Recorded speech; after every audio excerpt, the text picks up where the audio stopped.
اپنے مسائل کو حل کرنے کے لیے سبسکرائب کریں آپ کے مسائل کا حل۔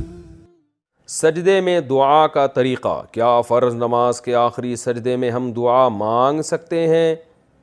کیونکہ میں نے سنا ہے کہ سجدے میں انسان اللہ کے سب سے زیادہ قریب ہوتا ہے۔ نیز اگر دعا مانگ سکتے ہیں تو اس کا طریقہ کیا ہوگا؟ پہلے سجدے کی تسبیح پڑھیں، پھر درود پڑھیں، پھر دعا پڑھیں، پھر درود پڑھیں، یا پھر اٹھ جائیں، یا کچھ اور طریقہ ہے؟ لبنہ صاحبہ انڈیا سے۔ دیکھیں، فرض نماز میں تو بہتر یہی ہے کہ سبحان ربی الاعلیٰ پر اکتفا کیا جائے، کیونکہ آپ صلی اللہ علیہ وسلم کا فرض نماز میں یہی معمول تھا، اور آپ نے فرمایا جب سبح اسم ربک الاعلیٰ نازل ہوئی تو آپ نے فرمایا اجعلوہ فی سجودکم، اس کو اپنے سجدے میں کرو۔ تو امام اگر فرض نماز پڑھا رہا ہے تو اسے تو سبحان ربی الاعلیٰ پر ہی اکتفا کرنا چاہیے، کیونکہ وہ دعائیں مانگے گا تو نماز لمبی بھی ہو جائے گی، اور حدیث میں اس کو بھی پسند نہیں کیا گیا کہ امام زیادہ لمبی نماز پڑھائے۔ باقی انفرادی نماز پڑھ رہے ہوں تو سجدے میں آپ سبحان ربی الاعلیٰ والی تسبیحات پڑھنے کے بعد عربی میں جو دعائیں قرآن و سنت سے منقول ہیں کوئی بھی دعا پڑھ سکتے ہیں، لیکن دو شرطیں ہیں کہ ایک تو دعا عربی میں ہو، نمبر دو عربی میں بھی اپنے الفاظ نہ ہو بلکہ معصور، یعنی جو منقول ہیں نبی سے یا قرآن میں جو نقل ہے، کیونکہ نماز میں کلام کرنے کی اجازت نہیں ہے، تو آپ اپنے الفاظ میں دعا مانگیں گے تو یہ کلام ہو جائے گا، اور کلام کی نماز میں بات چیت کی اجازت نہیں ہے۔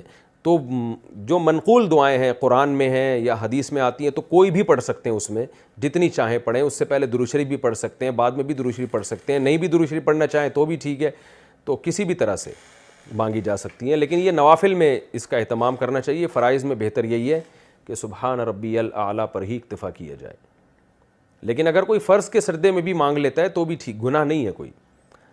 دو سجدوں کے درمیان کون سی دعا ہے؟ ساجد صاحب انڈیا سے پوچھتے ہیں دو سجدوں کے درمیان جلسے میں کون سی دعا پڑھنی چاہیے؟ نیز جو مشہور دعا ہے اللہم اغفر لی ورحمنی وجبرنی ورزقنی، کیا اسی ترتیب سے آگے پیچھے پڑھ سکتے ہیں؟ اس میں کوئی گناہ تو نہیں ہے؟ جناب ساجد صاحب، میری معلومات کے مطابق جو حدیث میں دعا ثابت ہے اللہم اغفر لی ورحمنی وعافنی وہدنی ورزقنی وجبرنی ورفعنی، تو یہ الفاظ ہیں، تو بہتر یہ کہ جو ترتیب حدیث میں وارد ہوئی ہے اسی ترتیب سے پڑھیں۔ اگر آپ کے علم میں کوئی دوسری روایت ہے جس میں ترتیب مختلف ہے تو اس سے بھی پڑھ سکتے ہیں۔ جتنی روایتیں اس بارے میں وارد ہوئی ہیں اور ان میں جو جو الفاظ ہیں سب الفاظ کے لحاظ سے آپ پڑھ سکتے ہیں۔ میرا معمول چونکہ ان الفاظ کے ساتھ ہے اس لیے میں یہ الفاظ سے پڑھتا ہوں، اور یہ کیونکہ مجھے حدیث میں یہ الفاظ ملے اللہم اغفر لی ورحمنی وعافنی وہدنی ورزقنی وجبرنی ورفعنی۔ کیا عشاء کے صرف 4 فرض پڑھ سکتے ہیں؟ اگر کوئی عشاء کی نماز لمبی ہونے کی وجہ سے چھوڑ دیتا ہے تو اگر وہ صرف 4 فرض پڑھ لے تو کیا اس کی عشاء کی نماز ہو جائے گی؟ اسی طرح اگر عصر کی بھی صرف 4 رکعت فرض پڑھ لے تو کیا اس کی نماز ہو جائے گی؟ کوئی گناہ تو نہیں ہوگا؟ حنا صاحبہ بہاولپور سے۔ جی حنا صاحبہ، بالکل فرض نماز ہو جائے گی۔ 17 رکعتیں سوچ کے نماز ہی چھوڑ دینا عشاء کی، یہ تو بہت بڑا ظلم ہے۔ تو 4 فرض یہ بہت زیادہ ضروری ہیں۔ اگر کوئی سنتیں نہیں پڑھ رہا، صرف 4 فرض پڑھ لیتا ہے تو فرض تو ذمے سے ساقط ہو گئے نا، ورنہ فرض چھوڑنا تو کبیرہ بہت بڑا گناہ ہے اسلام میں۔ تو کسی بھی طرح ہو فرض بہرحال پڑھیں۔ باقی عشاء کے بعد 2 سنتیں مؤکدہ ہیں تو وہ بھی پڑھ لے، کیا جا رہا ہے اس میں، وہ بھی مؤکدہ ہیں، کبھی کبھار چھوڑ دیں تو کوئی حرج نہیں ہے، لیکن چھوڑنے کا معمول بنا لینا اس میں گناہ کا خطرہ ہے، ایسا شخص قابل ملامت ہے، نبی کی شفاعت سے محروم ہونے کا خطرہ ہے، تو اس لیے 2 سنتوں کو کا بھی معمول بنانا چاہیے، کبھی کبھار چھوٹ جائے تو کوئی حرج نہیں ہے، لیکن بہرحال ان 2 سنتوں میں اور 4 فرض میں زمین آسمان کا فرق ہے۔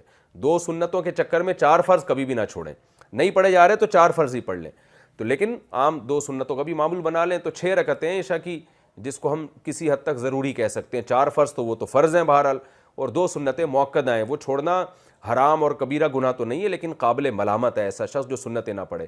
اور وطر 3 رکعت وطر رہ گئے، وہ پوری رات میں کبھی بھی پڑھ لیں، وہ بھی واجب ہیں، وہ چھوڑیں گے تو گناہ گار ہوں گے۔ باقی عصر سے پہلے 4 رکعتیں پڑھنا وہ سنت ہے، وہ لازمی نہیں ہے۔ ظہر، عصر اور عشاء کی 4 سنتوں کی فضیلت۔ ظہر، عصر اور عشاء سے پہلے 4 رکعت سنت پڑھنے کی کیا فضیلت ہے؟ اگر کوئی انہیں مستقل چھوڑ دے تو کیا وہ گناہ گار ہوگا؟ ارسلان راولپنڈی سے۔ دیکھیں، عصر اور عشاء کی جو 4 سنتیں ہیں وہ تو سنتیں غیر مؤکدہ ہیں، ان کو اگر چھوڑ دیں تو کوئی گناہ نہیں ہے، لیکن ظہر سے پہلے کی 4 سنتیں وہ مؤکدہ ہیں، کبھی کبھار چھوٹ گئیں، تھکاوٹ ہے تو الگ بات ہے، لیکن چھوڑنے کا معمول بنا دینا یہ جائز نہیں ہے۔ ہاں، فضیلت کیا ہے؟ ظہر سے پہلے کی سنت کی فضیلت تو یہ کہ نبی نے ہمیشہ پڑھی ہیں، عصر سے پہلے جو 4 سنتیں ان کی فضیلت میں آتا ہے، رسول اللہ صلی اللہ علیہ وسلم نے فرمایا رحم اللہ عبدن، اللہ اس بندے پر رحم کرے جو عصر سے پہلے یصلی 4 قبل العصر، جو عصر سے پہلے 4 رکعتیں پڑھے، وہ کما قال صلی اللہ علیہ وسلم۔ تو یہ فضیلت ہے حدیث میں، اللہ اس پر رحم کرے، تو نبی کی زبان سے رحمت کی دعا نکل گئی۔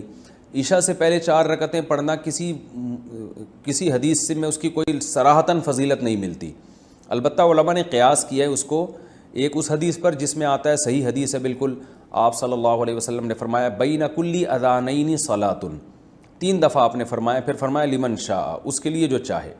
ہر 2 اذانوں کے درمیان نماز ہے، اور 2 اذان سے مراد ہے اذان اور اقامت، تو ہر اذان اور اقامت کے درمیان آپ صلی اللہ علیہ وسلم نے حکم دیا کہ نماز پڑھا کرو، فضیلت ہے، واجب نہیں ہے۔ تو اس سے پتہ چلتا ہے بھئی عشاء میں بھی عشاء کے فرض یعنی اذان اور اقامت کے درمیان ہمیں نماز پڑھنی چاہیے، تو کم از کم 2 رکعت تو پڑھنی چاہیے۔ 4 رکعتوں کا علماء نے اس لیے کہا کہ قیاس کر کے، قیاس بھی ایک شرعی دلیل ہوتی ہے کہ بھئی جو رکعتیں 4 رکعتوں والی فرض ہیں ان سے پہلے 4 رکعتیں پڑھنے کا حکم دیا جاتا ہے، جیسے ظہر کی 4 رکعتیں ان سے پہلے 4، عصر کی 4 رکعتیں ان سے پہلے 4، تو اس سے پتہ چلتا ہے عشاء سے پہلے بھی 4 ہی ہوں گی، کیونکہ نبی نے کوئی مقدار متعین نہیں کی۔ لیکن ہم ظہر اور عصر پہ اگر قیاس کرتے تو اس سے یعنی استیناس کیا جا سکتا ہے کہ جب ظہر اور عصر سے پہلے 4 ہیں تو عشاء سے پہلے بھی 4 ہوں گی، کیونکہ فجر سے پہلے 2 ہیں، کیونکہ فجر کے فرض 2 ہیں، تو اس سے پتہ چلتا ہے کہ ایک استیناس کیا علماء نے، کیونکہ حدیث میں صراحتاً ذکر نہیں ملتا کہ کتنی پڑھنی چاہیے، تو اس لیے مطلق صلاۃ کا حکم ہے، تو ظہر اور عصر پہ قیاس کیا تو فقہاء نے کہا کہ عشاء سے پہلے بھی 4 رکعتیں پڑھنا مستحب ہے، افضل یہ کہ 4 کم از کم پڑھی جائیں، زیادہ پڑھیں تو اچھی بات ہے، تو ایک واجب نہیں ہے، افضل ہے۔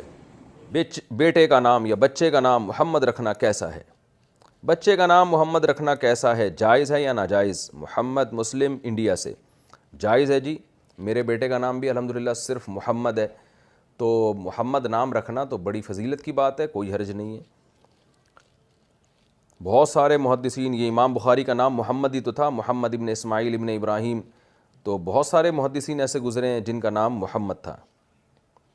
بچے کا نام رکھنے کا کیا طریقہ ہے؟ میرا بیٹا 1 سال کا ہے، اس کا نام میں نے خانہ کعبہ کے امام کی نسبت سے محمد سدیس خان رکھا ہے، سبحان اللہ، صلو علی الحبیب، جبکہ میں نے اس میں کسی حروف کی رعایت یا مطلب وغیرہ کا نہیں سوچا۔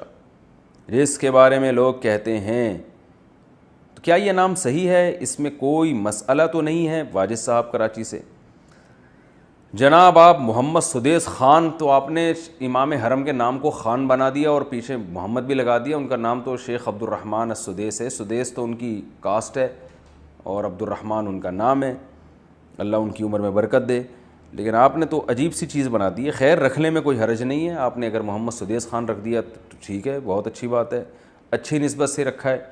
باقی یہ کہ نام میں حروف کا رعایت کرنا اور عدد کی رعایت، یہ سب چیزیں غیر شرعی ہیں، ان کی شریعت سے کوئی ثبوت نہیں ہے، بس نام میں یہ سوچنا چاہیے کہ اس کا مفہوم اچھا ہو، مطلب اچھا ہو، اور اس میں غیر مسلموں سے مشابہت نہ ہو، ایسا نام نہ ہو جو غیر مسلم رکھتے ہوں، کیونکہ ہمیں مشابہت سے منع کیا گیا، ہمارا تشخص اسلامی ہے، وہ برقرار رہنا چاہیے نام کے اندر بھی۔ اور تیسری بات یہ ہے کہ یا تو پھر کسی مشہور اسلامی شخصیت کے نام پہ رکھا جائے، تو یہ 3 چیزیں ناموں میں خیال کرنا چاہیے، مطلب اچھا ہو یا کسی مشہور شخصیت کا ہو، اور شرط یہ ہے کہ غیر مسلموں کے ہاں، غیر مسلموں میں وہ نام نہ زیادہ استعمال کیا جاتا، ان کا شعار نہ ہو وہ۔